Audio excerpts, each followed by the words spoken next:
Quiero comenzar leyendo del libro de Isaías, el capítulo 46 y los versículos 9 y 10. Isaías 46, 9 y 10. Estos versículos nos dicen por qué es que Dios es el Dios verdadero. ¿Qué distingue al Dios verdadero de todos los pretendientes, los que dicen ser pero no son? Dice aquí Dios: acordaos de las cosas pasadas desde los tiempos antiguos, porque yo soy Dios y no hay otro Dios, y nada hay semejante a mí. ¿Por qué? Versículo 10. Que anuncio lo porvenir desde el principio, y desde la antigüedad lo que aún no era hecho. Que digo, mi consejo permanecerá y haré todo lo que quiero. Ahora, otro texto que necesitamos leer es Amós 3:7, un texto muy bien conocido. Porque no hará nada Jehová el Señor sin que revele su secreto a sus siervos los profetas. Ahora, basado en estos dos textos, Isaías 46, 9 y 10 y Amós 3:7, podemos alcanzar 4 conclusiones.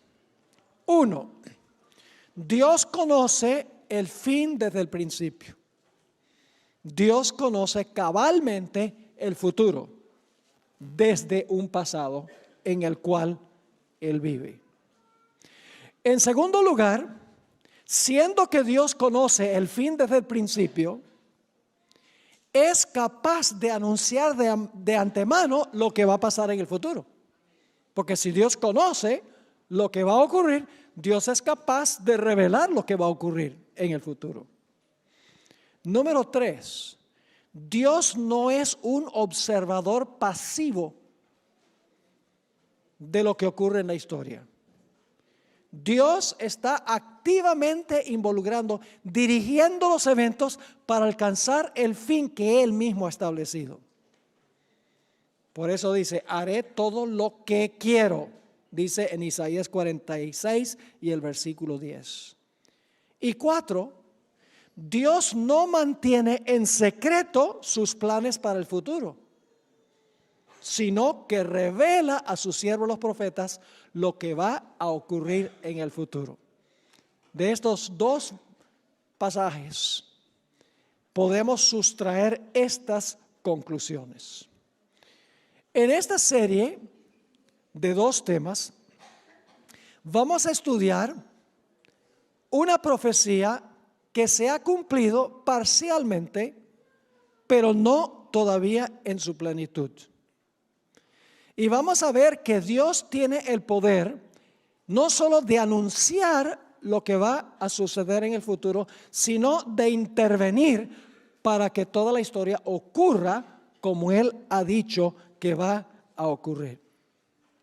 Desde el inicio de nuestro estudio, quiero decirles que nuestro estudio apelará al intelecto, a la razón y a la lógica. Voy a decir algunas cosas que posiblemente parezcan recalcitrantes, pero no es la intención en este tema ni en el siguiente ofender a nadie. Pero voy a hablar sin titubeos y sin vergüenza de lo que dice la Sagrada Escritura. Así que no se enojen conmigo, enójense con la Biblia. Porque lo que vamos a sustraer está en la Sagrada Escritura. No se enojen con la Biblia. Pero si van a estar disgustados, pues echen la culpa a Dios, porque Dios fue el que reveló estas cosas.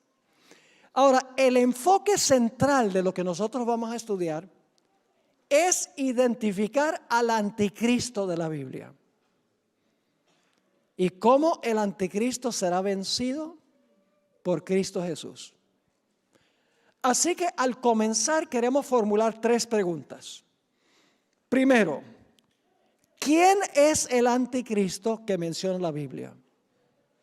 Segundo, ¿en cuál etapa de la historia se levanta este poder que se conoce como el anticristo?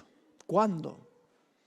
Y finalmente, ¿qué características o cualidades tendrá el anticristo y cómo se comportará?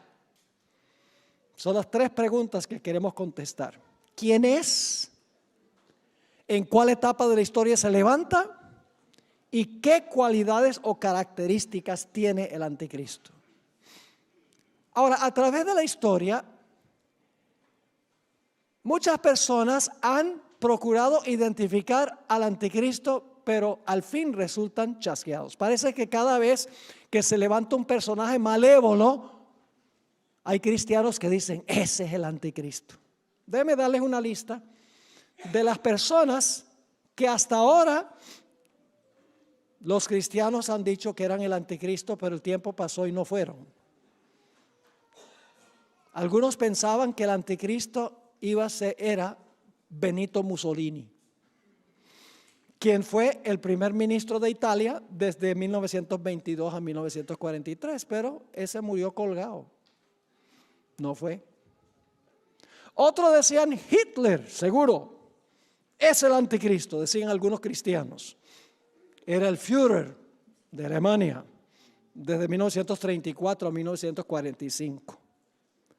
Más adelante algunos dijeron el Ayatollah Khomeini, quien fue el fundador de la República Islámica de Irán y que dirigió en el año 1979 la revolución que derrocó al Shah de Irán.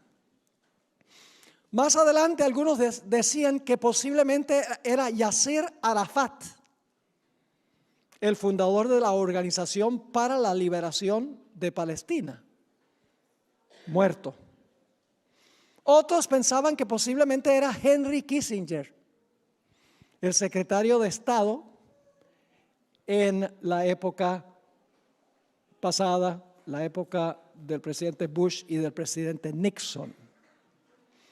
Otros identificaron a Saddam Hussein. Tengo un libro completo escrito por un cristiano donde dice Saddam Hussein, mientras estaba vivo, es el anticristo de la Biblia. Más recientemente vi un video a donde por 2 horas el que preparó el video dice el anticristo es Barack Obama. Y aún más recientemente leí un artículo donde el autor dice el anticristo es Donald Trump. ¿Acaso tenemos que adivinar quién es el anticristo? ¿Acaso que cada vez aparece un personaje malévolo, ese es el anticristo? Esa no es la forma de estudiar la Biblia. Hay que estudiar la Biblia con disciplina. El concepto que tiene la mayoría de los cristianos conservadores, los evangélicos, los carismáticos hoy, es que el anticristo va a ser un personaje bien malo que se va a levantar después del rapto de la iglesia. Va a reconstruir el templo de Jerusalén. Se va a sentar en el templo, haciéndose parecer Dios. Va a construir una estatua bien grande, una imagen, y va a mandar a todos a adorar a esa imagen. Y le va a poner a la gente un tatuaje en la frente o en la mano. Y todos los cristianos miran allá al Medio Oriente y dicen, hay que estar mirando allá porque allá va a aparecer el anticristo. Obviamente ninguno de estos personajes fueron el anticristo. La Biblia nos dice cuándo se iba a levantar el anticristo, a dónde se iba a levantar y qué características tendría. En esta presentación, al igual que la siguiente, haremos un estudio disciplinado, sistemático, cuidadoso, contextual. No vamos a adivinar ni a especular en cuanto a quién es el anticristo, que se le llama en la Biblia el cuerno pequeño y la bestia. Sencillamente lo que vamos a hacer es trazar la gran cadena profética. Y viendo la secuencia en la cadena, sabremos exactamente cuándo y dónde se levantó el anticristo, porque ya está presente en el mundo, y cuáles son sus características. Elena White, en el libro La Educación, página 161, escribió lo siguiente: la historia que el gran yo soy ha trazado en su palabra, al unir los eslabones de la cadena profética desde la eternidad pasada hasta la eternidad futura, nos dice dónde estamos hoy en el transcurso de los siglos y qué es lo que se puede esperar del futuro. Todo lo que la profecía anunció que sucedería hasta el presente ha sido registrado en las páginas de la historia, y podemos estar seguros de que todo lo que falta se cumplirá en su orden. La gran cadena profética comienza en los días cuando escribió el profeta, y los eventos se cumplen en sucesión continuada sin interrupción hasta el establecimiento del reino eterno de Cristo Jesús. Ahora, permítame decirles algo sobre la interpretación de los símbolos de la Biblia. El libro de Daniel, específicamente el capítulo 7 que vamos a estudiar esta noche, usa muchos símbolos. Los símbolos no se pueden tomar literalmente. El símbolo literal representa una realidad mayor. Es representativo de algo. Ahora, ¿cómo determinamos nosotros el significado de un símbolo? Bueno, en primer lugar, a veces el mismo pasaje que uno está estudiando da el significado del símbolo. Les doy un ejemplo. En Apocalipsis 17 dice que hay una ramera que está sentada sobre muchas aguas. En el versículo 15 explica qué representan las aguas. Las aguas representan ¿qué cosa? Muchedumbres, naciones, lenguas y pueblos. Es decir, el mismo capítulo explica qué son las aguas. Pero cuando no se explica en el contexto el significado de un símbolo, vamos a otras partes de la Biblia que usan el mismo símbolo para entender lo que el símbolo significa. La Biblia es su propio intérprete. Así que la profecía que vamos a estudiar matemáticamente es la profecía de Daniel 7. Así que vayan conmigo a Daniel 7 y vamos a leer los versículos 1 y 2. En el primer año de Belsasar, rey de Babilonia, tuvo Daniel un sueño y visiones de su cabeza mientras estaba en su lecho. Luego escribió el sueño y relató lo principal del asunto. Daniel dijo: miraba yo en mi visión de noche, y he aquí que los 4 vientos del cielo combatían en el gran mar. Así que pueden imaginarse esto: los vientos están soplando en el gran mar. Más o menos las olas agitadas como las que pegaron aquí en Barcelona hace poco tiempo. Que es algo que no se había visto nunca, ¿verdad? O por lo menos en años recientes no se había visto eso. Así que imagínense los vientos agitando el mar. Ahora, ¿qué representan vientos y mar? No lo dice Daniel 7. Así que hay que ir a otros versículos de la Biblia que explican lo que representa el mar. Vayan conmigo a Isaías 17 y el versículo 12. Isaías 17, 12.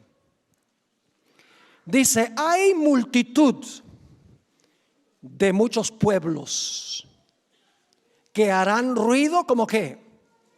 Como estruendo del mar. ¿Qué representa el estruendo del mar? Muchos pueblos. Y luego dice: y murmullo de naciones que harán alboroto como bramido de ¿qué? de muchas aguas. Entonces, ¿qué representa las aguas del mar agitadas que hacen estruendo? Representan naciones, como dice esto, o muchos pueblos que están en son de guerra, en son de conquista, una nación peleando con otra nación. Es decir, lo que va a ver Daniel en este sueño es una serie de naciones que están luchando por la supremacía del mundo. Vamos al versículo 3 de Daniel 7. Dice, y 4 bestias grandes, diferentes la una de la otra, subían del mar. Así que quiero que se imaginen 4 bestias que suben del mar, una después de otra. Es decir, todas las 4 no suben al mismo tiempo. Sube una, luego sube la otra, luego sube la otra, etc. Ahora, ¿recuerdan la profecía que estudiamos de Daniel el capítulo 2 anoche? ¿Cuántos metales tenía la imagen? La imagen tenía 4 metales. Cabeza de oro, pecho y brazos de plata, vientre de bronce, piernas de hierro y luego los pies. Tenía una mezcla de hierro y barro. ¿Y cuántos dedos? 10 dedos de los pies, con una mezcla de hierro y barro. Y luego la roca pega en los pies de la imagen, desmenuza todo y se convierte en un monte que es el reino eterno de Cristo Jesús. Así que dice en el versículo 3, y 4 bestias grandes, diferentes la una de la otra, subían del mar. Ahora, ¿qué representan estas bestias? ¿Qué simbolizan estas bestias? No tenemos que adivinar, porque el mismo capítulo 7 explica qué representan las bestias. Noten el versículo 17 de Daniel 7. Aquí está la explicación de lo que representan las bestias. Dice, estas 4 grandes bestias son ¿qué cosa? 4 reyes que se levantarán de la tierra. Ahora, cuando dice 4 reyes, en realidad en Daniel hay un intercambio entre la palabra reyes y reinos, son intercambiables. ¿Cómo sabemos eso? Porque en Daniel el capítulo 2, si ustedes recuerdan anoche, estudiamos Daniel el capítulo 2, 39, Dios le dice a Nabucodonosor, tú eres la cabeza de oro y después de ti se levantará otro reino. Así que Nabucodonosor es la cabeza de oro, pero él gobierna sobre el reino de Babilonia, porque después de él se levanta otro reino como el de él. ¿Me están entendiendo? Rey, reino, intercambiable, porque los reyes gobiernan sobre reinos. Ahora, hoy en día es muy común que las naciones se representen con sus mascotas. No debe sorprendernos que aquí se habla de 4 bestias que representan 4 naciones, porque hoy en día las naciones también tienen su mascota. Los Estados Unidos tiene su águila, que lo representa. Rusia, el oso. Inglaterra, el león. China, el dragón. Australia, el canguro rojo. Bangladesh, el tigre de Bengala. Canadá, el castor. Colombia, el cóndor andino. Y Francia, el gallo gálico. Son solo algunos de los países con sus mascotas. ¿Sí? No se sorprendan si en Daniel 7 las naciones se representan con bestias, porque aún hoy en día es común eso. Ahora notemos la primera bestia, que sería equivalente a ¿qué en la imagen de Daniel 2? La cabeza de oro es lo mismo que el león, porque Daniel 7 es una repetición de Daniel 2, pero con más detalle. ¿Recuerdan que anoche dijimos que Daniel 2 es el esqueleto? Ahora en Daniel 7 se le van a agregar carne y se le va a agregar más detalles. Dice en Daniel 7 y el versículo 4 lo siguiente. La primera era como un ¿qué? Como un león. ¿Y tenía qué? Alas de águila. ¿Conocen ustedes un león con alas de águila? Obviamente estamos tratando con ¿qué? Símbolos. Cada detalle es un símbolo que representa algo. Así que dice, la primera ala como león, tenía alas de águila. Yo estaba mirando hasta que sus alas fueron arrancadas. Y fue levantada del suelo y se puso enhiesta. Es decir, se paró sobre los pies a manera de hombre y le fue dado corazón de hombre. Qué interesante descripción. Imagínense un león con corazón de hombre. Un león con alas, que luego le arrancan las alas. ¿Qué podría representar el león? No cabe duda que el león representa el reino de Babilonia en la época del rey Nabucodonosor. Y ustedes dicen, ¿cómo sabemos eso? Lo sabemos por lo que dice la Biblia y por lo que dice la arqueología. Los arqueólogos que excavaron la ciudad de Babilonia, descubrieron en las puertas principales esfinges de leones. Es decir, el león era muy predominante en las entradas a la ciudad de Babilonia. Además de eso, la Biblia, y claro, no podemos leer todos los versículos, pero se lo voy a mencionar. La Biblia explícitamente se refiere a Babilonia como un león.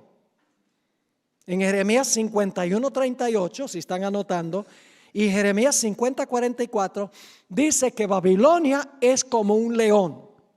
Daniel 7 no dice Babilonia es el león, pero en Jeremías, que vivió poco antes de la visión de Daniel 7, dice que el león representa a Babilonia. En Deuteronomio 28:49 se encuentra un versículo muy interesante. Este capítulo presenta las bendiciones y las maldiciones del pacto. Es decir, en este capítulo Dios le dice a Israel, si ustedes son obedientes, estas son las bendiciones que van a caer sobre ustedes. Pero si son desobedientes, estas van a ser las maldiciones que van a caer sobre ustedes. En el versículo 49 habla de una de esas maldiciones que iba a caer sobre Israel si eran desobedientes a Dios. Y fíjense lo que dice en ese versículo. Jehová traerá contra ti, es decir, contra Israel, una nación de ¿qué? De lejos, del extremo de la tierra. Esto está hablando de Babilonia. ¿Y qué dice? Que vuele como ¿qué? Que vuele como águila, nación cuya lengua no entiendas. Es decir, que la arqueología y la Biblia nos dice que Babilonia es representado como el león y Babilonia se presenta con alas de águila en otros textos. Así que sabemos que el primer reino es el mismo reino de la cabeza de la imagen. Representa a Babilonia. La cadena profética comienza con ¿qué reino? Con Babilonia, que gobernaba en los días de Daniel. Tenemos un punto de comienzo. ¿Cuándo comienza la cadena? Y luego los eventos proféticos ocurren uno tras otro en la secuencia de la historia, sin paréntesis y sin interrupciones.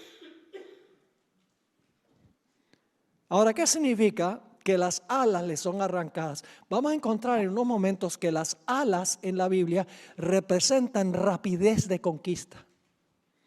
Es decir, este es un león que vuela, es un león que es rápido en la conquista. ¿Qué significa el hecho de que se le arrancan las alas y el corazón que tiene el león, corazón de león, ahora lo que se le da es un corazón de hombre? Pues si se le arrancan las alas, dice, significa que va a dejar de ¿qué? Va a dejar de conquistar. ¿Han oído ustedes hablar alguna vez de Ricardo Corazón de León, rey de Inglaterra? ¿Por qué se le llama Ricardo Corazón de León? Porque era un hombre muy ¿qué? Muy valiente. Pero imagínense un león con corazón de hombre. ¿Cuánta valentía tiene?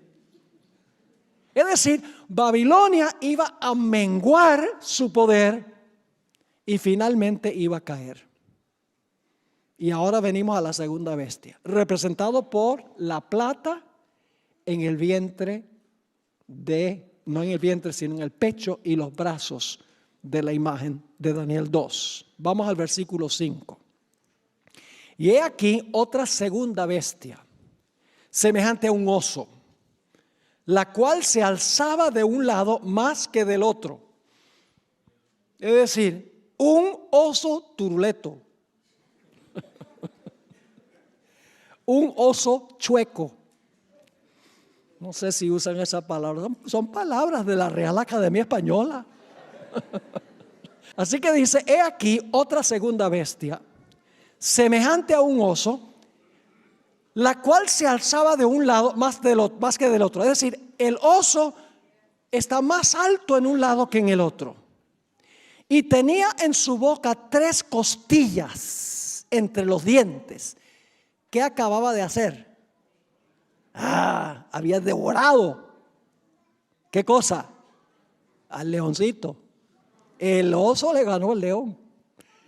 Sigue diciendo, y le fue dicho así, levántate, devora mucha carne. ¿Qué representa el oso? No tenemos que adivinar. Porque cuando miramos el capítulo 8, que no tenemos tiempo de leer el capítulo 8, solamente le voy a describir. En Daniel el capítulo 8 habla de un carnero. El carnero tenía 2 cuernos. Uno de los cuernos era más alto que el otro. Así como el oso era más alto en un lado que el otro, encontramos en Daniel capítulo 8 que el carnero tiene un cuerno más alto que el otro. Y en Daniel 8 se identifica qué representa el carnero. Dice que el carnero son los reyes de Media y de Persia. Eso lo dice Daniel 8 y el versículo 20. Entonces, ¿qué representa el oso más alto en un lado que en el otro? Y el carnero que tiene un cuerno más alto que el otro, representa el siguiente reino Medo-Persia. Y fíjense, no tenemos que adivinar esto. El mismo libro de Daniel identifica el segundo reino como Medo-Persia. ¿Recuerdan la historia de Daniel, el capítulo 5? Cuando Belsasar estaba haciendo su fiesta de celebración, apareció una mano escribiendo sobre la pared, Mene, Mene, Tekel, Uparsin. El reino es quitado de ti, Belsasar, el último rey de Babilonia, y es dado ¿a quiénes? A los medos y a los persas. El mismo libro de Daniel identifica cuál es el segundo reino, Medo-Persia. Ahora, dicho sea de paso, Babilonia gobernó desde el año 605 antes de Cristo hasta el año 539 antes de Cristo. Recuerden que antes de Cristo los años van para abajo. Después de Cristo suben. Medo-Persia gobernó desde el año 539 hasta el año 331 antes de Cristo. Ahora, ¿qué representan las 3 costillas en la boca del león? Cuando miramos la historia, Babilonia fue derrotada cuando Medo-Persia conquistó a 3 provincias en particular. Esas provincias del reino babilonio eran Lidia, Egipto y la ciudad de Babilonia. Históricamente se demuestra que esas fueron las 3 provincias que los medos y los persas derrotaron para quedarse con el reino de Babilonia. Así que el segundo reino es Medo-Persia. Vamos al tercer reino. Daniel 7 y el versículo 6. Yo pregunto, ¿es este un estudio disciplinado de esta profecía? Disciplinado, no estamos adivinando, ni conjeturando, ni imaginando, no, estamos sencillamente siguiendo la cadena profética. El tercer reino se encuentra en Daniel 7:6. ¿A qué parte de la imagen sería paralela esta tercera bestia? Tiene que ser el vientre de bronce.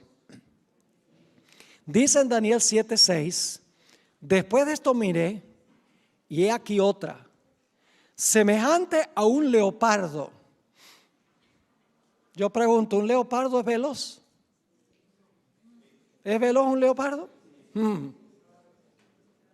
Pero fíjense, no solo es veloz, sino con 4 alas de ave en sus espaldas. No solo es un leopardo veloz, sino que tiene 4 alas.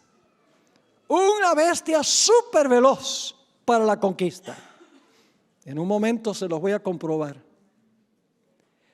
Ahora, ¿qué representa este leopardo?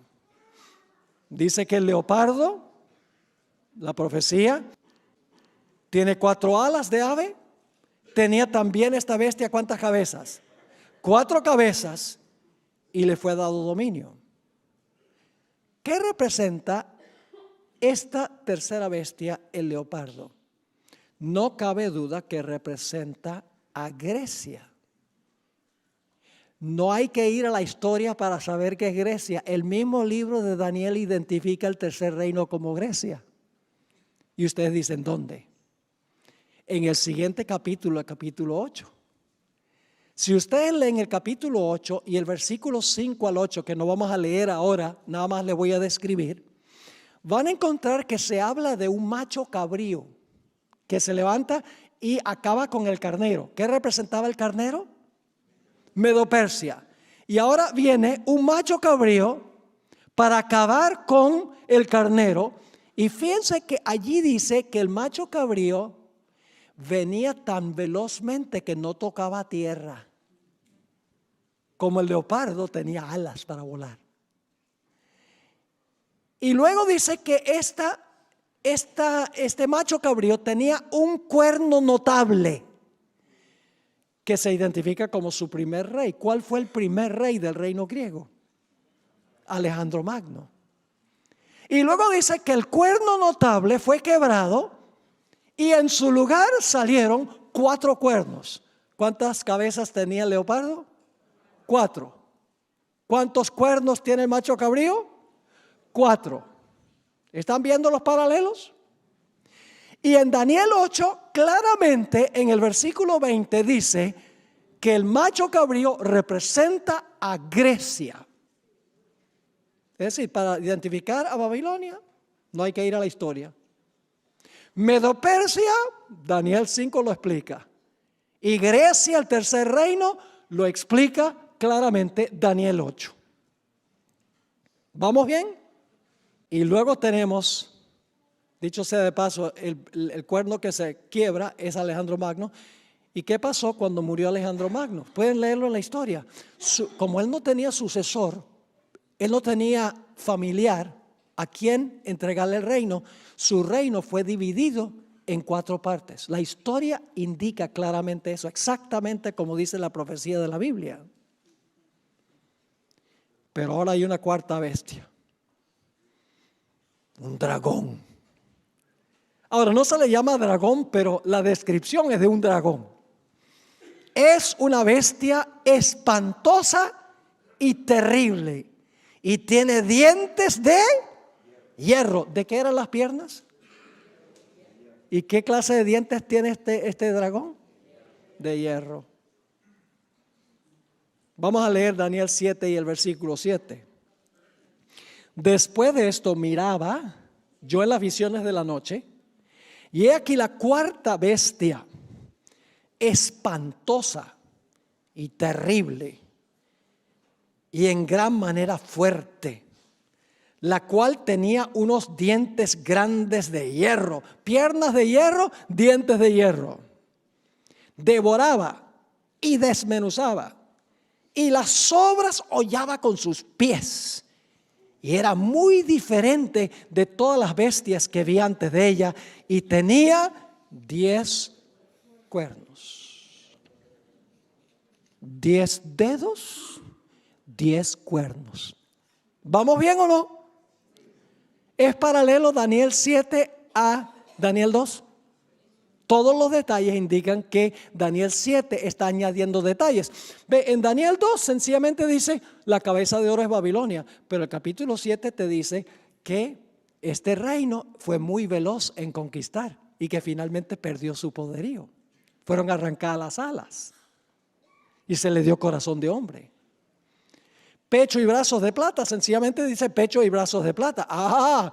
Pero en Daniel, el capítulo 7, dice que este reino, un cuerno era más alto que el otro. Y no les mencioné qué representa eso. ¿Sabe que los dos cuernos, uno más alto que el otro, representa el hecho de que este reino se iba a componer de dos reinos, los medos y los persas? Y dice que el cuerno más alto salió de último, Daniel 8. Ahora, si ustedes miran la historia, van a encontrar algo muy interesante. Los medos tuvieron los primeros 3 reyes que gobernaron sobre el reino de Medo-Persia. Después de los primeros 3 reyes, todos los demás reyes fueron persas. Y por eso, desde el capítulo 8 en adelante, ya ni siquiera se mencionan los medos. En el resto del libro de Daniel se menciona solamente los persas.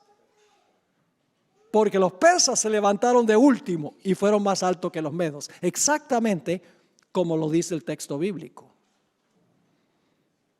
Ahora, ¿qué representa la cuarta bestia? La cuarta bestia representa el Imperio Romano. No tenemos que adivinar. ¿Qué reino imperaba en los días de Cristo?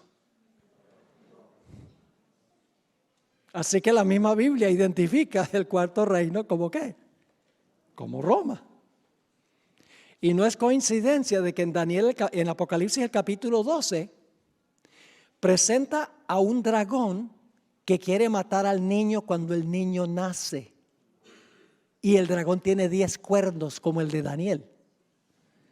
Es decir, el mismo libro de Apocalipsis identifica la cuarta bestia como el Imperio Romano. Pero hay algo interesante. El Imperio Romano, según el texto, tiene 3 etapas consecutivas.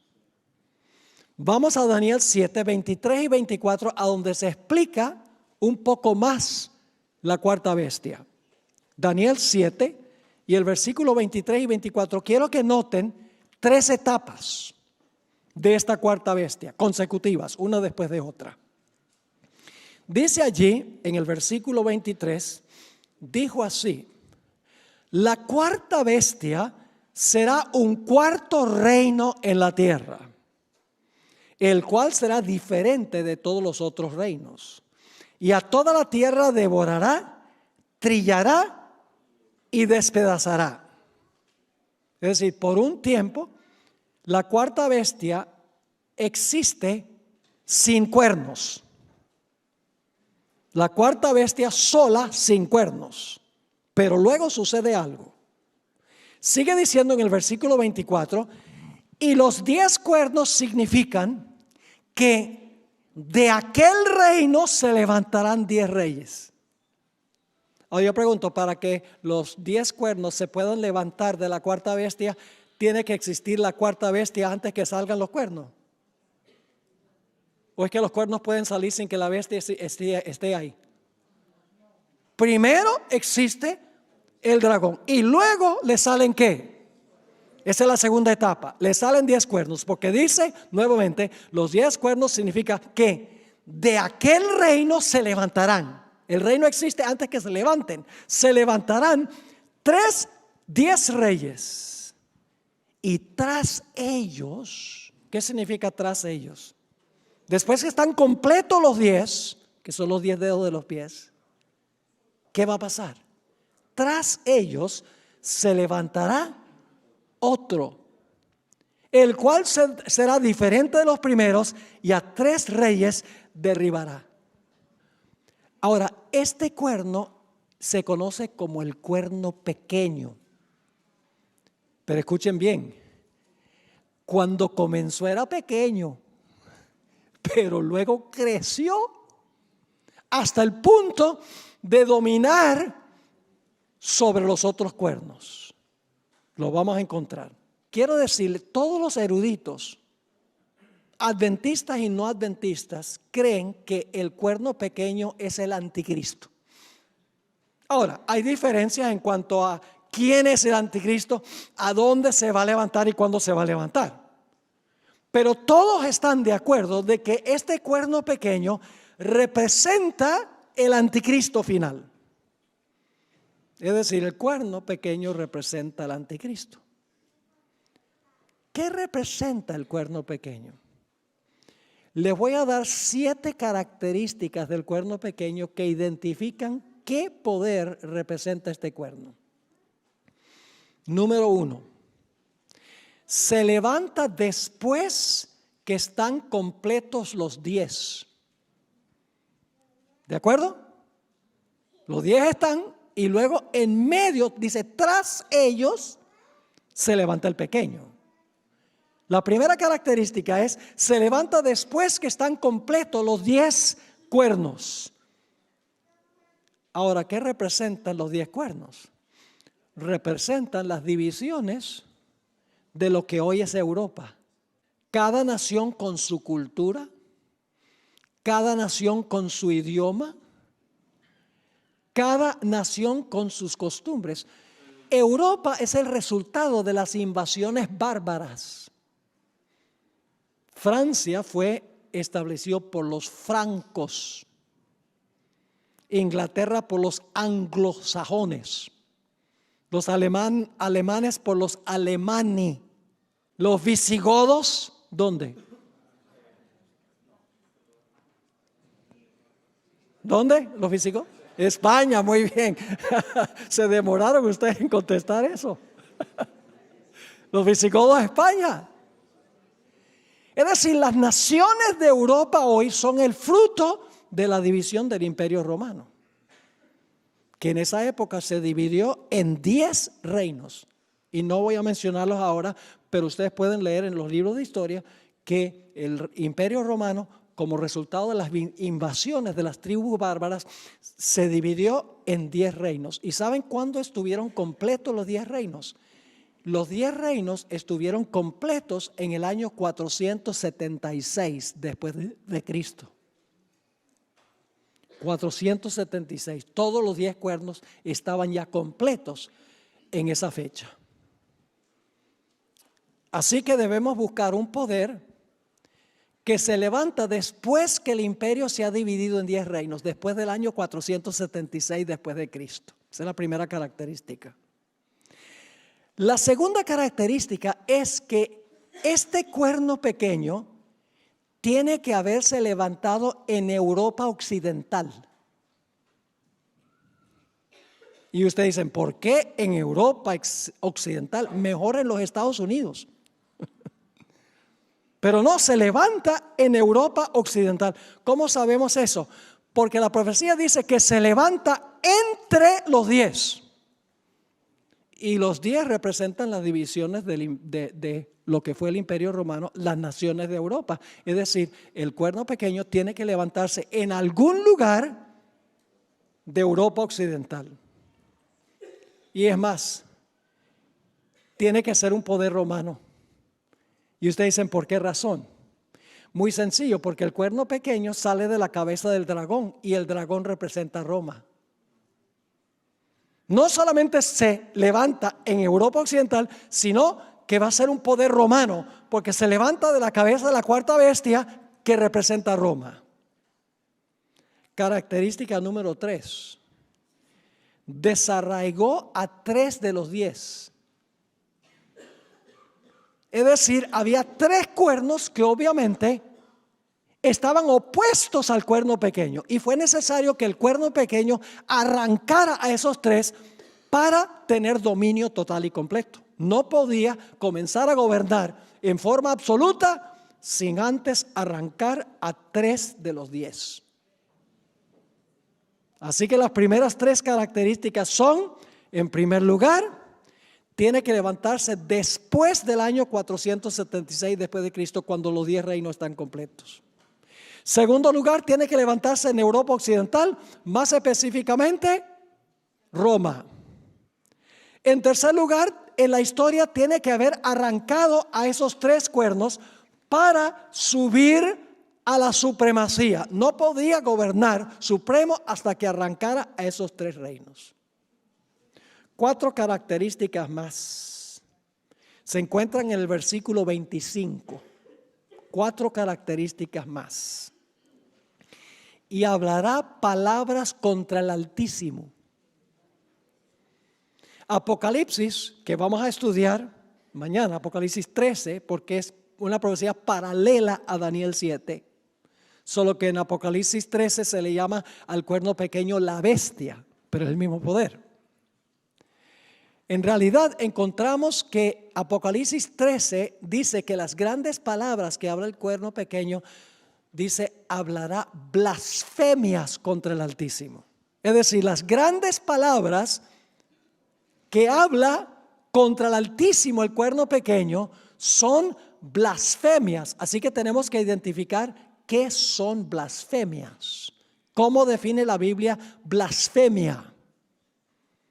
La siguiente característica es que iba a ser un poder perseguidor. Iba a perseguir a los fieles de Dios. Porque sigue diciendo en el versículo 25, y a los santos del Altísimo, ¿qué? Quebrantará. Que significa que los iba a perseguir a los que eran fieles a Dios. Pero no es lo más serio. Sigue diciendo, y pensará en cambiar los tiempos y la ley. Inclusive iba a profesar tener el poder para cambiar ¿qué? La ley de Dios, la ley del Altísimo. Y luego dice que iba a gobernar por tiempos y la mitad de un tiempo. Así que 7 características. 1, tiene que levantarse después del año 476 después de Cristo. Segundo, tiene que levantarse en Europa Occidental de Roma. En tercer lugar, tiene que arrancar a 3 de los 10 cuernos para ascender a la supremacía. 4, va a hablar blasfemias contra el Altísimo. 5, va a perseguir a los fieles de Dios. 6, iba a pensar que podía cambiar la ley de Dios. Y finalmente iba a gobernar por tiempos y la mitad de un tiempo. Para aquellos que no son adventistas que están aquí en esta tarde, no quiero que se ofendan con lo que voy a decir ahora. No estoy hablando de ustedes como individuos.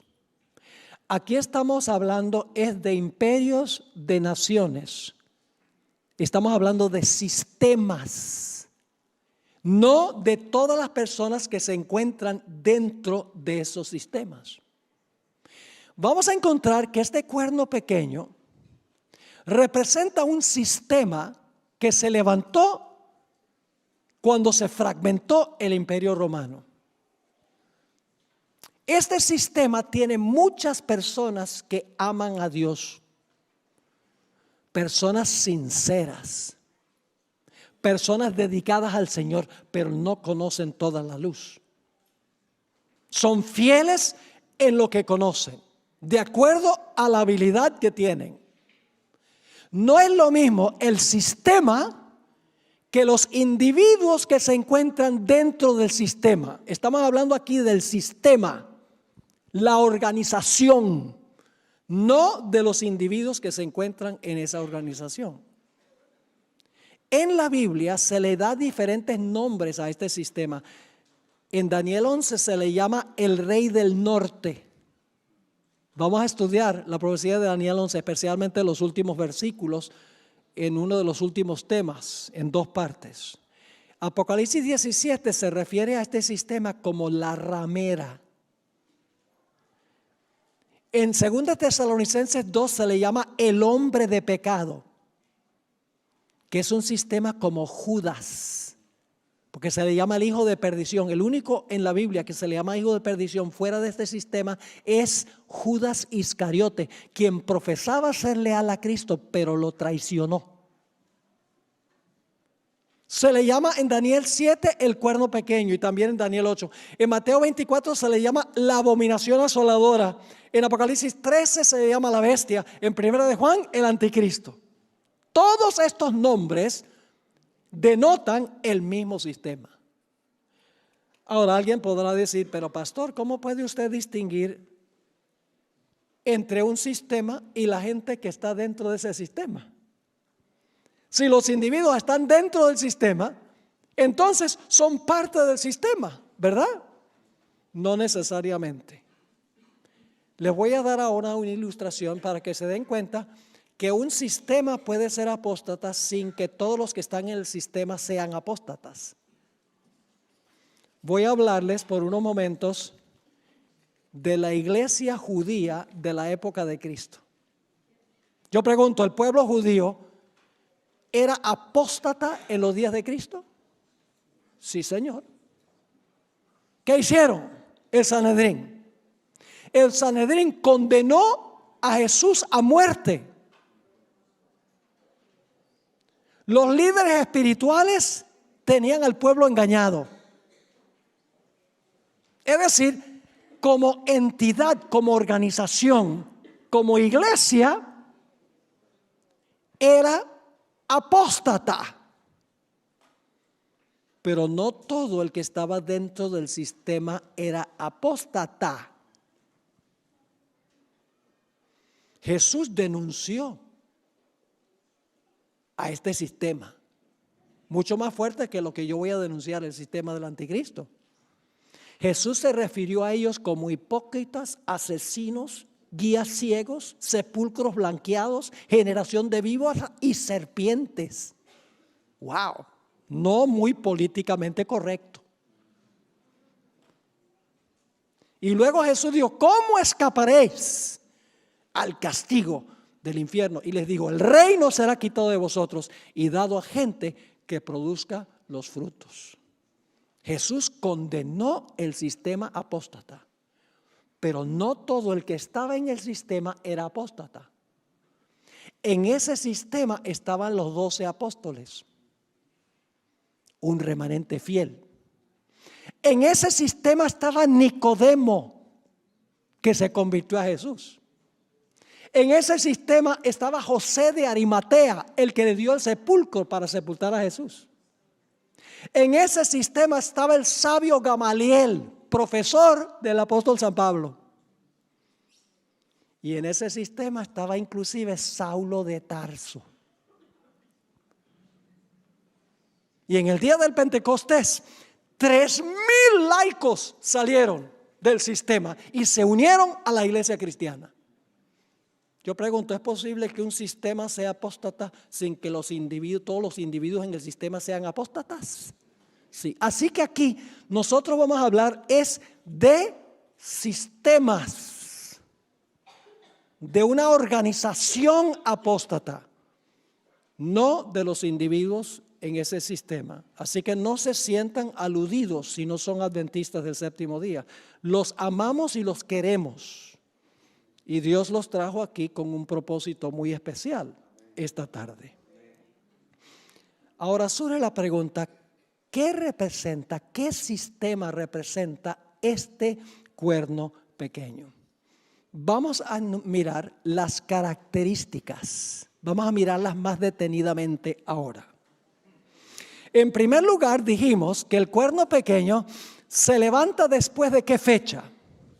Después del año 476 después de Cristo, porque tenían que estar los 10 reinos completos cuando el cuerno pequeño se levantó, porque se levanta entre los 10 cuernos.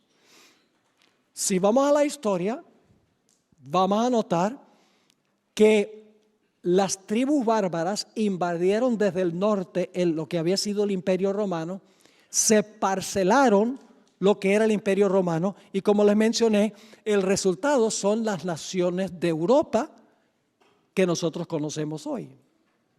Ahora hay diferentes números ahora, pero estamos hablando del momento cuando el imperio se dividió en aquella época. No estamos hablando de Europa en este tiempo, pero los diferentes idiomas de Europa, las diferentes culturas de Europa, indican de que estas naciones fueron establecidas por diferentes tribus bárbaras. Ahora, el último emperador del Imperio Romano Occidental fue un individuo con el nombre de Rómulo Augustelo. Fue depuesto en el año 476 y después de eso no hubo emperador en el Imperio Occidental. Los historiadores nos dicen que lo que fue el Imperio Romano estaba en una situación desastrosa en el año 476. Todo desmoronado, violencia, guerras. Y las naciones bárbaras buscaron a alguien que pudiera poner ley y orden. Y yo puedo leerles citas de autores católicos donde ellos dicen esto. Como todo estaba en desorden, ellos apelaron al Papa, que en ese tiempo se conocía como el obispo de Roma, y les dijo, no solamente debes gobernar sobre la iglesia, sino que también debes poner orden en la esfera civil. Y ahí comenzó el gobierno de iglesia y Estado del papado. ¿Recuerdan los pies de la imagen? ¿Cuántos dedos? 10. Después están completos los pies con 10 dedos y el hierro está ahí porque es una continuación del hierro en las piernas. Se le añade, ¿qué cosa? Se le añade barro. ¿Y qué representa el barro según estudiamos? Representa la iglesia. ¿Y qué representa el hierro? El poder civil. Iba a unirse la iglesia con el Estado. Y en Daniel 7, entre los 10 cuernos, se levanta un cuerno pequeño que claramente es religioso, pero gobierna sobre los cuernos que son reinos civiles. Así que el papado sí se levantó. Ese es el sistema que profetiza esta profecía de Daniel 7. El papado se levantó después del año 476. Característica número 2. ¿Está Roma en el Imperio Occidental? ¿Está Roma en Europa Occidental? Sí. ¿Específicamente Roma? Yo pregunto, ¿el cuerno pequeño tiene que ser romano? ¿Por qué? Porque el cuerno pequeño sale de la cabeza del dragón y el dragón es Roma. Ahora, hablemos sobre el papado un momento. ¿Cuál es el nombre del papado? Iglesia Católica Apostólica Romana. ¿Cuál es su localidad geográfica? Roma. ¿Cuál es su idioma? Latín, el idioma del Imperio Romano. ¿Qué números usa? Pueden ver los monumentos en el Vaticano, números romanos. ¿Cómo es la arquitectura? Romana. ¿De dónde adquirió su religión? Ojalá tuviera tiempo de hablar de eso. Su religión la obtuvo de los paganos. Específicamente el día del sol. Constantino era un pagano que adoraba el invencible sol. Y así penetró la observancia del día del sol a la iglesia cristiana a través del papado. Y alguno podrá decir, porque la Biblia enseña que al final de la historia va a haber una ley dominical de que todos tienen que guardar el domingo como día de reposo. El día que el papado estableció y que los protestantes han adoptado también de su madre, de la madre que estableció el domingo como día de reposo. Y algunos dicen, pero pastor, no es lo mismo adorar al sol, como hacía Constantino, que adorar en el día del sol. Y mi respuesta es que en principio son lo mismo. Y le voy a explicar por qué. ¿Quién creó el sol? Dios. ¿Lo creó para la adoración? ¿Qué sucede si usted lo convierte en un objeto de adoración? ¿Cómo se llama eso? Idolatría. ¿Quién creó el primer día de la semana? Dios. ¿Lo creó como día de adoración? No. ¿Qué sucede si usted lo hace un día de adoración? Idolatría. No importa que sea un objeto o un día que el hombre establece para la adoración, el principio es el mismo. El domingo entró del paganismo al papado y a través del papado al protestantismo. ¿Saben ustedes que la organización de la Iglesia Católica es la organización del Imperio Romano, pero con diferente nomenclatura? Quiero leerles una cita que viene de un jesuita, Malachi Martin, en su libro El declive y la caída de la Iglesia Romana, página 105. Escuchen lo que él dice sobre lo que pasó cuando cayó el imperio y surgió la Iglesia Romana. Y él es católico. Dice, en 3 siglos, la Iglesia Romana había transformado la organización administrativa del Imperio Romano, convirtiéndolo en un sistema eclesiástico. ¿Qué sucedió en 300 años? 3 siglos. La Iglesia Romana había transformado la organización administrativa del Imperio Romano, convirtiéndolo en un sistema eclesiástico de obispados, diócesis, monasterios, colonias, guarniciones, escuelas, bibliotecas, centros administrativos, embajadores, representantes, tribunales de justicia y un sistema de leyes detallado. Todo esto estaba bajo el control directo del Papa. De un católico que está escribiendo. Ahora escuchen esto. Su palacio romano, el Letrán, llegó a ser el nuevo Senado. Los nuevos senadores eran los cardenales. Los obispos que vivían en Roma y los sacerdotes y diáconos ayudaban al Papa a administrar este nuevo imperio. Solamente le cambiaron los nombres. En otra cita de otro historiador, Adolf Harnack, ¿qué es el cristianismo? Página 269 y 70, escribió: la Iglesia romana solapadamente tomó el lugar del Imperio Romano mundial y en verdad es su continuación. Interesante. ¿Qué está diciendo? La Iglesia romana solapadamente tomó el lugar del Imperio Romano mundial y en verdad es su continuación. El imperio no ha perecido, sino que se ha realizado una transformación. Es una creación política tan imponente como un imperio mundial, pues es la continuación del Imperio Romano. ¿Están entendiendo lo que está diciendo? ¿Cómo se llama el líder de la Iglesia romana? El sumo pontífice. ¿Saben cómo se le llamaba al emperador? Pontifex Maximus. El Papa adoptó el nombre directamente que se le atribuía al emperador romano, Pontifex Maximus. Permítame leerles esta cita, escrita por James Conroy. Es una cita escrita por un autor católico. Los católicos admiten esto. Dicen, la Iglesia romana es una continuación del Imperio Romano, solo que ahora es una iglesia unida con el poder civil. Y no tratan de esconderlo. Pero al decir estas cosas, están incriminando a la iglesia, de acuerdo a lo que dice la profecía.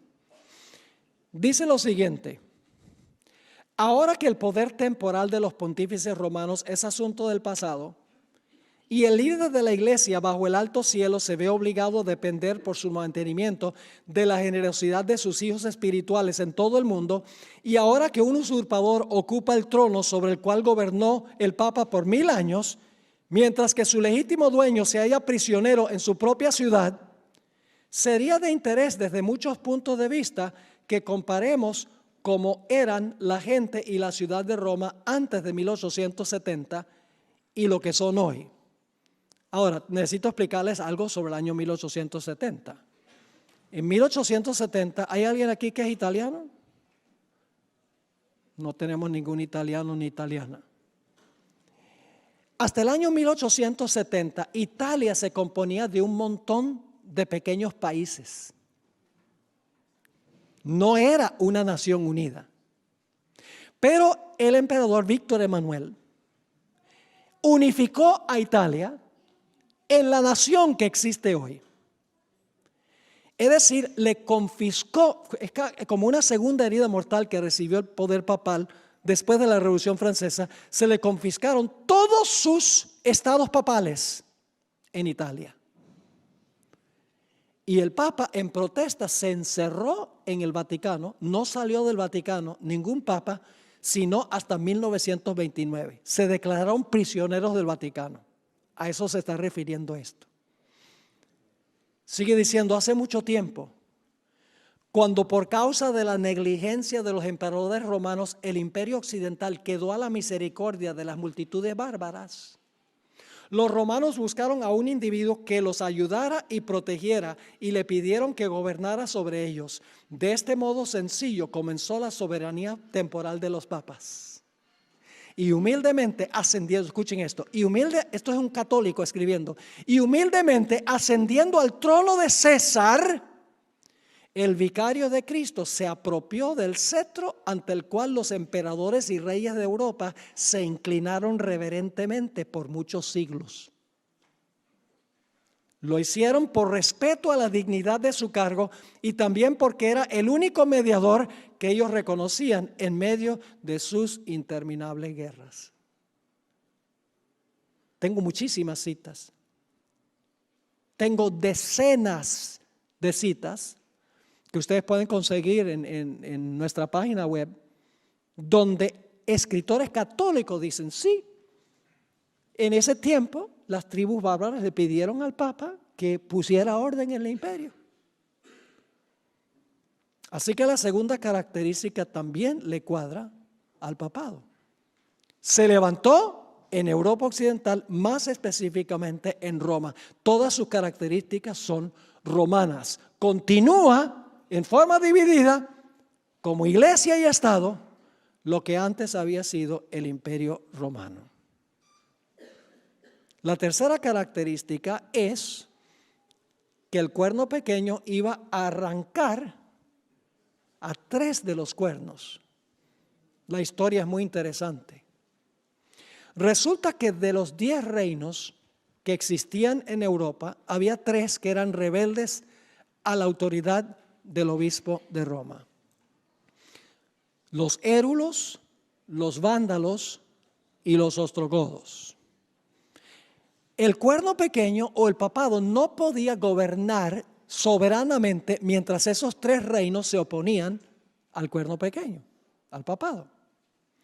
Así que el papa influyó sobre el emperador para que el emperador Justiniano se lanzara en contra de los érulos. Y en el año 493 los érulos fueron arrancados de raíz. No hay una nación en Europa hoy que desciende de los érulos. Fueron arrancados de raíz. Daniel, el capítulo 7, dice que los 3 cuernos fueron arrancados de raíz. Pero luego quedaban todavía los vándalos.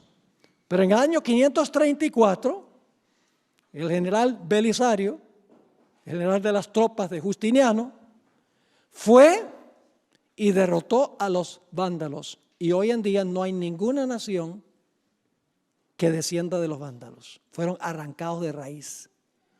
Y en el año 538, el mismo emperador Justiniano envió sus ejércitos y le dieron un golpe mortal a los ostrogodos.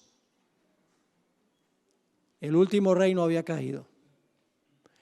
Por eso creemos que el papado tuvo oficialmente su comienzo de dominio sin oposición en el año 538, cuando el último cuerno fue arrancado. Porque antes de eso no podía, ¿qué? No podía gobernar absolutamente. Hay una cita de un escritor secular que cita el decreto que dio Justiniano.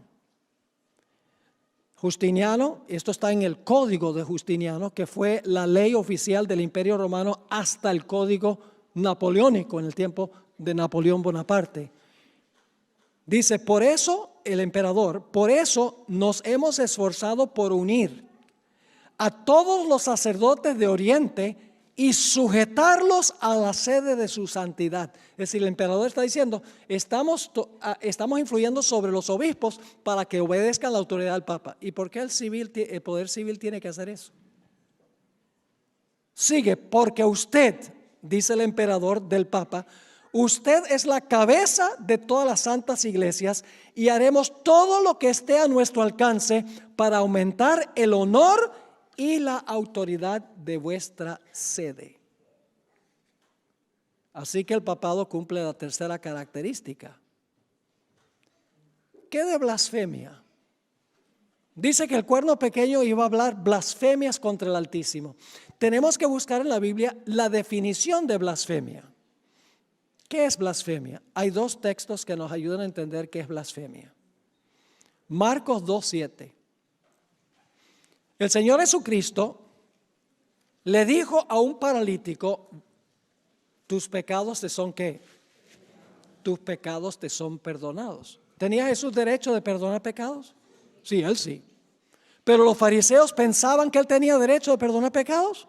No. Cuando Jesús dice tus pecados son perdonados, ¿qué dijeron los líderes judíos? Este habla blasfemia. ¿Quién puede perdonar pecados sino Dios? El papado profesa tener autoridad para perdonar pecados. Lo único que tienen que hacer es ir a cualquier catedral y van a encontrar el confesionario, donde la gente va a confesar sus pecados, al sacerdote, a un sacerdote humano. ¿A quién debemos confesarle nuestros pecados? Solamente a Jesús. Y Jesús nos representa ante Dios. Pero el cuerno pequeño dice que iba a hablar blasfemias. Una definición de blasfemia es decir que un mero hombre tiene el poder de perdonar pecados. Hay otra cita, Juan 10 y el versículo 33. Juan 10 y el versículo 30 al 33, donde nos dice algo más en cuanto a lo que significa blasfemia.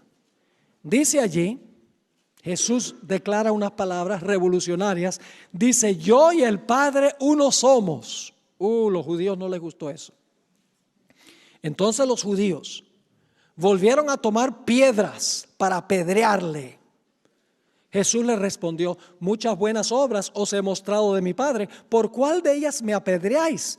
Le respondieron los judíos diciendo, por buena obra no te apedreamos, sino por la blasfemia, porque tú siendo hombre te haces Dios.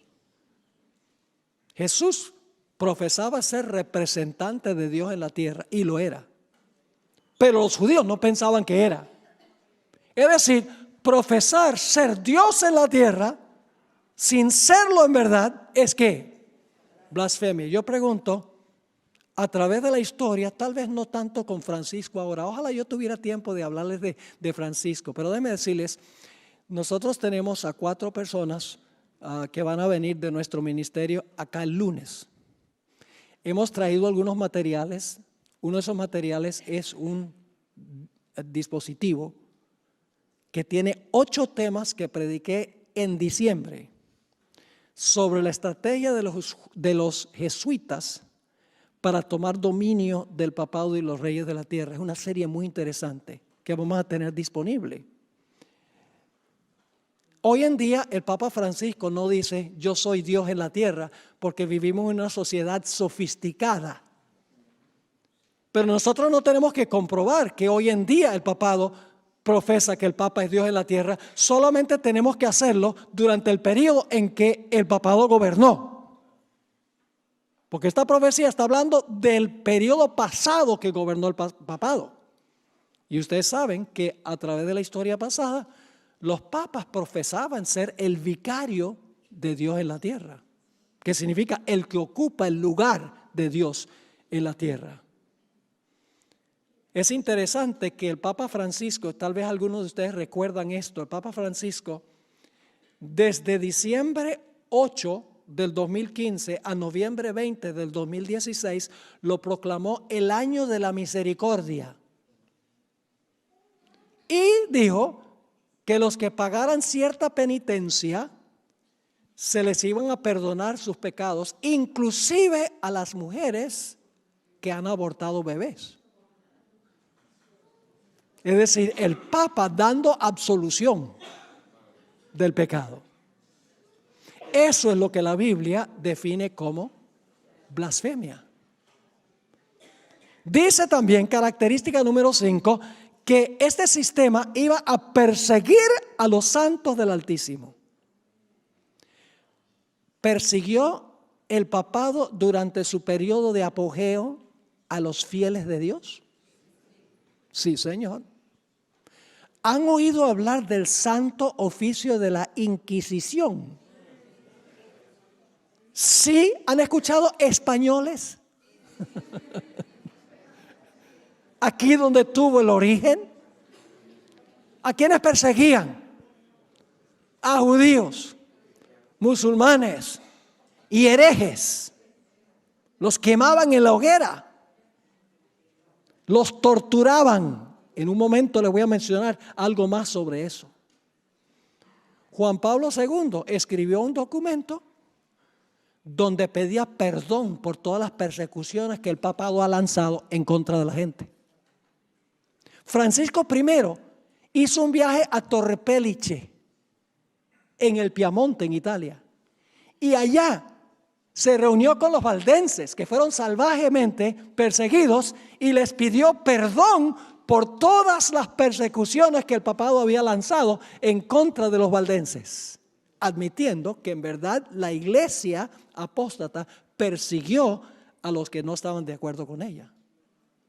Hubo un español con el nombre de Juan Antonio Llorente, que trabajó en la Inquisición, escribió varios tomos español. Todavía se pueden conseguir esos tomos, donde él describe en detalle todo lo que hizo la Inquisición en España. Es una historia lóbrega y triste. En América Latina, la Inquisición funcionó en 3 países: en Colombia, en México y en Perú. Hace varios años tuve la oportunidad de visitar la ciudad de Lima, Perú. Y un lugar que siempre había querido visitar era el Palacio de la Inquisición. Yo sé que aquí hay varios peruanos porque me lo han dicho. En la entrada, ahora me dicen que ahora como que han eliminado eso. Pero todavía estaba allí cuando yo fui, 2 veces en realidad visité el Palacio de la Inquisición. Cuando uno entraba, encontraba un mural grande ilustrando un auto de fe en la Plaza de Armas, donde estaban procesando, quemando en la hoguera a herejes. Luego, la guía nos llevó a la Cámara de las Torturas, donde mostraron todos los implementos que usaba la Inquisición para torturar a los que no estaban de acuerdo con la iglesia. Los cuerpos de los herejes fueron azotados, flagelados, ahogados, incinerados, sofocados, desmembrados, dislocados, estirados, descoyuntados. Si quieren conocer un poco más sobre esto, busquen en Google Inquisición Lima. Yo pregunto, ¿esta característica le cuadra al poder papal? ¿Persiguió a los fieles de Dios? Sí, Señor. ¿El papado profesa haber cambiado la ley de Dios? Sí, Señor. Permítame leerles una cita de una enciclopedia católica que se llama Prompta Biblioteca. Yo tengo, esta es un comentario de la Iglesia Católica de mucha reputación, tiene 10 volúmenes. Yo tengo los 10 volúmenes, alguien me los regaló, aunque es bastante antiguo. En el artículo Papa dice lo siguiente en cuanto al significado de la palabra Papa. El Papa puede modificar la ley divina, porque su poder no es de los hombres, sino de Dios. Y actúa en lugar de Dios sobre la tierra con pleno poder de atar y desatar a sus ovejas. El Papa dice, tiene el poder de modificar la ley divina. Ahora, aquí está lo interesante. Aquellos que han sido católicos, que fueron catequizados, no sé si se dice así, pero los que pasaron por el catecismo, cuando ustedes miran el catecismo, hay algo muy raro en cuanto a los 10 mandamientos. Desaparece el mandamiento, no te harás imagen. No está. El problema es que cuando se elimina el mandamiento, no te harás imagen ni ninguna semejanza, no te inclinarás a ellas ni las honrarás. Cuando se saca ese, hay solo 9 mandamientos. Y todo el mundo sabe que hay 10. Así que lo que la iglesia romana hace es dividir el 10º mandamiento en 2. No codiciarás la mujer de tu prójimo y luego no codiciarás la mujer de tu prójimo. Mis hermanos y hermanas, codiciar es un mandamiento. No son 2. Pero como eliminan el segundo en los catecismos, aunque el segundo está en las Biblias católicas, está en las Biblias católicas, pero en el catecismo desaparece. Porque imagínense, le están enseñando a los niños, si tuviera catecismo, ese mandamiento, los niños, ¿y por qué entonces nos inclinamos ante la imagen de la Virgen María? ¿Y por qué tenemos esta imagen del Cristo crucificado y nos inclinamos? Entonces, más conveniente sacar el segundo mandamiento. Pero la iglesia romana hizo algo más. No solamente eliminó el segundo mandamiento, sino que cambió el 4º mandamiento. ¿Qué dice el 4º mandamiento? 6 días trabajarás y harás toda tu obra, mas el primero es de Jehová tu Dios. ¿Ve que están despiertos todavía? ¿Qué dice? 6 días trabajarás y harás toda tu obra, mas el 7º es sábado de Jehová tu Dios. ¿Saben lo que dice Francisco I? Él dice, él se refiere al sábado como el sábado de los judíos. Y él dice, el sábado de los cristianos es el domingo. Eso no lo dice la Biblia. La Biblia dice que el 7º día es el sábado. Y saben ustedes que algunos calendarios aquí en Europa comienzan la semana del calendario un lunes. Ese es el primer día. Si empiezan un lunes con el primer día, ¿cuál es el 7º? El domingo. Pero no es posible, porque la Biblia dice que Cristo resucitó el primero, no el 7º. Es una trampa. Y es interesante, por ejemplo, en Colombia hay un programa que se llama Séptimo Día y lo transmiten el domingo. Muy capcioso el diablo en quitar la señal que identifica al verdadero creador y colocar un mandamiento creado por los hombres. La última característica que vamos a notar es el tiempo que iba a gobernar el cuerno pequeño. Desde su ascenso a poder absoluto, al arrancar el tercer reino en el año 538, iba a gobernar por tiempos y la mitad de un tiempo. Ahora, en Daniel 7 estamos tratando con símbolos, ¿sí o no? El león es un símbolo, el oso es un símbolo, las alas son simbólicas, el mar es simbólico, las costillas son simbólicas, los 10 cuernos son simbólicos, todo en Daniel 7 es simbólico. Así que el tiempo también debe ser simbólico. Hay tiempo literal y tiempo profético, que es simbólico. Ahora, ¿qué significa tiempo, tiempos y la mitad de un tiempo? Bueno, la palabra tiempo significa un año. ¿Recuerdan que Dios le dijo a Nabucodonosor 7 tiempos pasarán sobre ti? Significa 7 años. Así que tiempo es un año.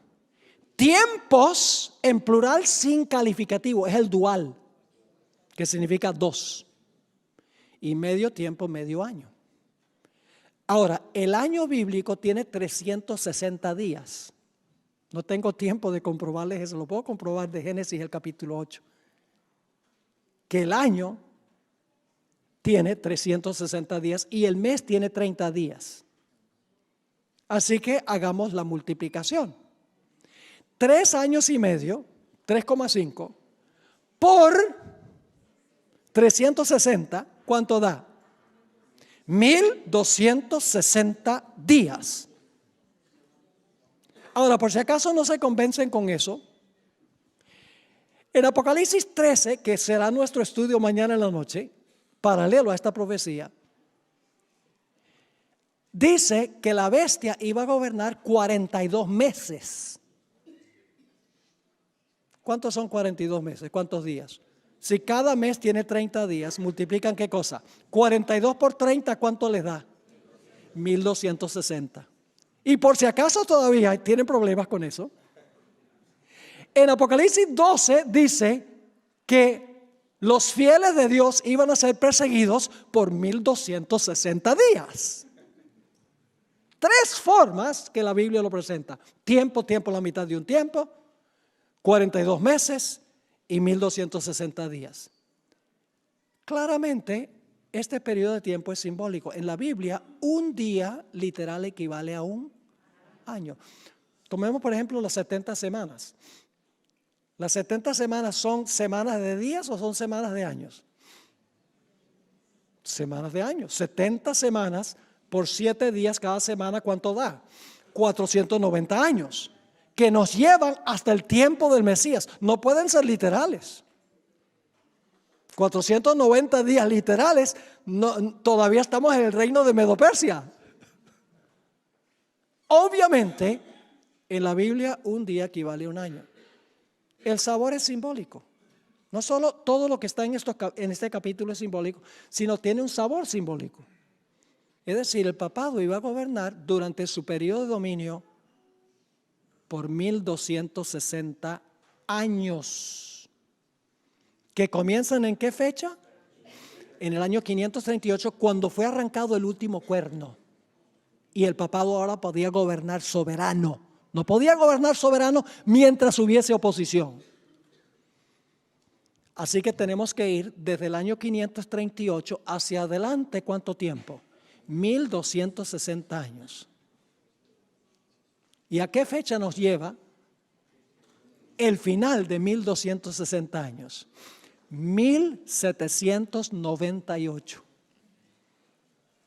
Tiene que haber ocurrido algo monumental en el año 1798. ¿Qué sucedió?